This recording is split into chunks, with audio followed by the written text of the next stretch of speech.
I'm Pat Courtney with JTEKT, and today we're going to talk about angular contact ball bearings. Like we normally do, we start out by describing the bearing itself. It looks very similar to a deep groove ball bearing.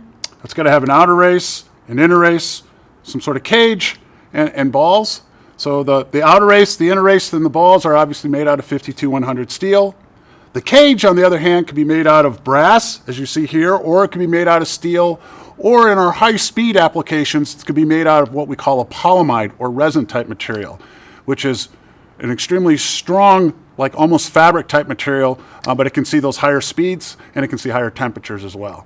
So when we talk about angular contact ball bearings, we're going to talk about three types. A standard precision level, standard precision single row. Single row meaning there's only one row of balls. We're going to talk about super precision single row, so it's going to be a high precision type. And then the last one we're going to talk about is a double row ball bearing. So, and this is also an angular contact. So a double row ball bearing kind of looks like two deep groove ball bearings stuck together. So how big do these get? So your standard single row designs and precision go from anywhere from 10 millimeter bore all the way up to 400 millimeter bore. So these can get to be very large.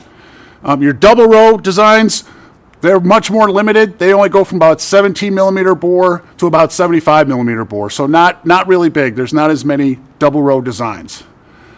These are designed to take a medium radial load and a medium axial load. And again, when I talk about angular contacts, I always kind of compare them to the deep groove ball bearings. So on the deep groove ball bearings, we said they could take a medium radial load and a light axial load. Angular contacts can take a higher axial load. And what is that axial and radial load? Again, if we have our bearing, that radial load is going to be perpendicular to the shaft. The axial load is going to be parallel. Okay, and so angular contacts are designed to take more of a thrust load or an axial load. Okay, so angular contacts, so what does that mean? Why do we call them angular contact? Well, it has to do with the direction and angle, the load, supporting the load through the bearing. So when we look at an angular contact bearing, you'll notice it's not symmetrical like a deep groove ball bearing. We can see that if we look at this outer race, how thick it is, and how thin the inner race is on one side. When we flip this bearing over, it's opposite. It's thin on one side and thick on the other.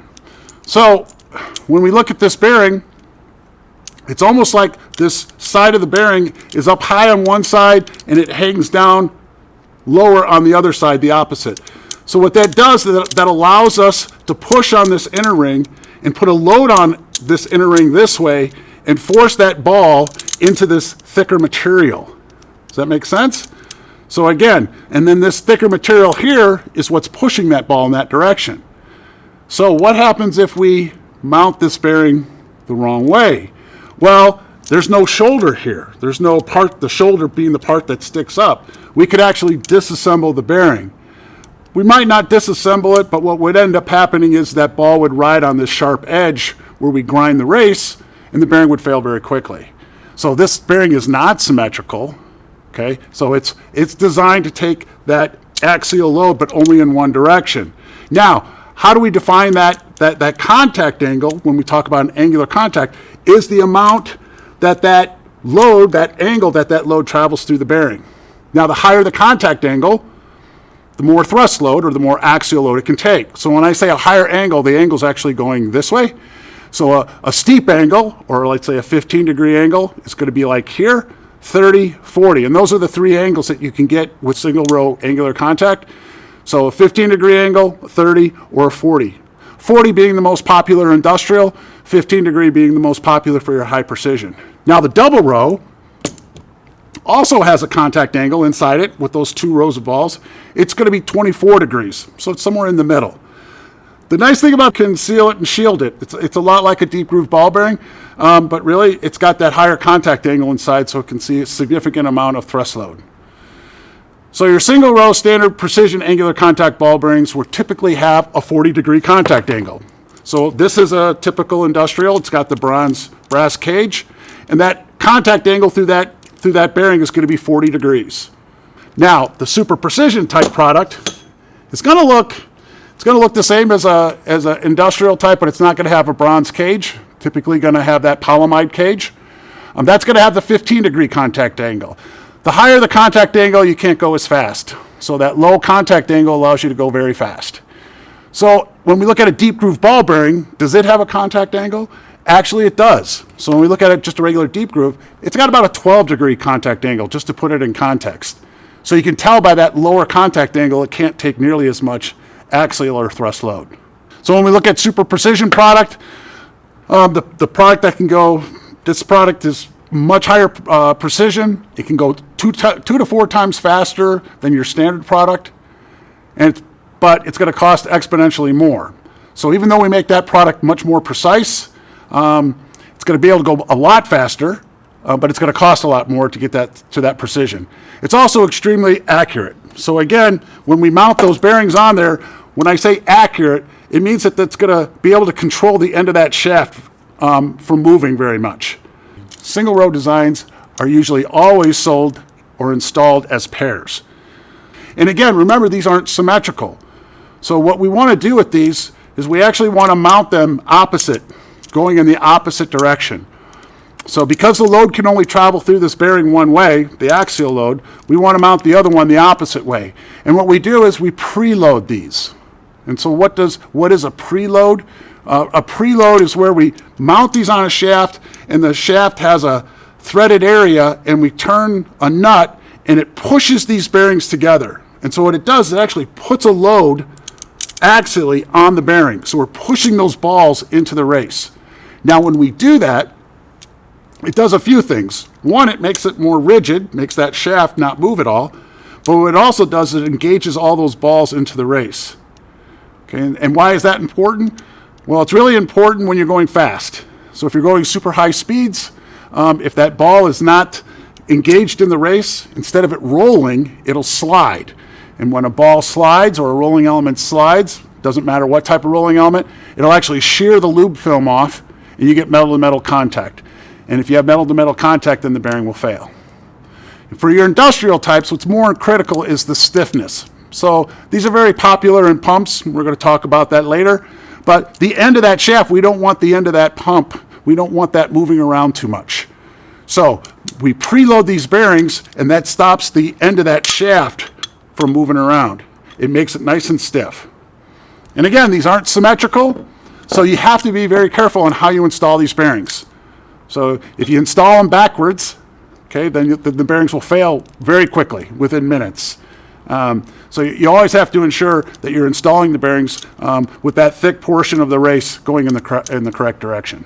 Now, unlike deep groove ball bearings, these designs, the single row, do not come with seals or shields. So because we're deflecting that inner ring when we're preloading it, we can't really put a seal on inside this bearing to hold grease or oil in. So you're going to need some sort of external seal or shield to be able to keep the lubricant inside the bearing. Now the double row design, we can seal it because we're not preloading it. We're not deflecting this inner ring. We're not moving anything. So we can put a seal or a shield to keep the grease in there. We can also put a snap ring on this. So why use an angular contact ball bearing? It can carry higher radial and higher thrust loads than a deep groove ball bearing. What's interesting about an angular contact bearing, if we look inside and we see all the balls that are inside there, and we look at a deep groove ball bearing, you can see that even though these aren't quite the same size, there's actually more balls inside there. So if we had the exact same size deep groove ball bearing, we would see that there's more balls in the angular contact. And it has to do with the assembly of this product. We call this a deep groove ball bearing because that groove is deep and it holds the balls inside the race. But we're limited by the number of balls that we're assembling into this bearing. So we can only put so many balls in because of that deep groove. With this bearing, we have that lower race, so we have that lower shoulder. We can actually assemble the bearing from the side and push the balls over that lower race. So we can put more balls in. Having more balls gives us not only a higher thrust capacity, but a higher radial capacity as well. Now, the super precision angular contacts obviously can go much faster. And so that's why you would use a super precision ball bearing, angular contact. They can go way faster than your standard product. And they can go way faster than your deep groove ball bearings. And again, this gets back to the preload again, where these bearings are going to be preloaded. They're going to have a slight slight contact angle, which is going to be able to take that preload, and then you're going to be able to run them much faster. If you don't preload the bearings, those balls will slide and you'll fail the bearing. So having that ability to have that contact angle and to be able to put that thrust load on there, that preload, allows you to go much faster. Now, double row designs are great. Again, it gets you an angular contact bearing, an angular contact design, which can take more thrust load, but you can seal and shield these, which is huge. So, and it's obviously going to have more capacity than a single row bearing because it's got 2 rows of balls in there, so it's going to have double the capacity. So again, these are going to be able to take more radial load, more axial load. But again, the problem with these is that the 2 bearings are basically right next to each other. When you're able to spread the bearings out further, you're able to support that shaft better, right? So even though you get all the same things you do out of a regular angular contact, from a design standpoint, it's nice to be able to separate the single row designs far apart. So where are angular contacts used? Industrial single row designs, deep well and industrial type pumps. That's what they were pretty much designed for. But you're also going to find them in gearboxes, centrifuges, agricultural equipment, in transmissions. You're also going to find them in automobile hubs. Now, the precision product is going to be used in what we call CNC machining centers. And so those machining centers are, again, usually high-speed precision drills or grinders. So those are going to be going super fast. And so why do they go fast? So why do they want to go fast? Well, the faster they go, the faster they can remove the material. So it lowers your cycle time. It lowers your cycle time, it lowers the cost of whatever that they're trying to make. Now, these super precision are also going to go into gas turbines and also robot actuators. And why robot actuators? Because they have to be very accurate.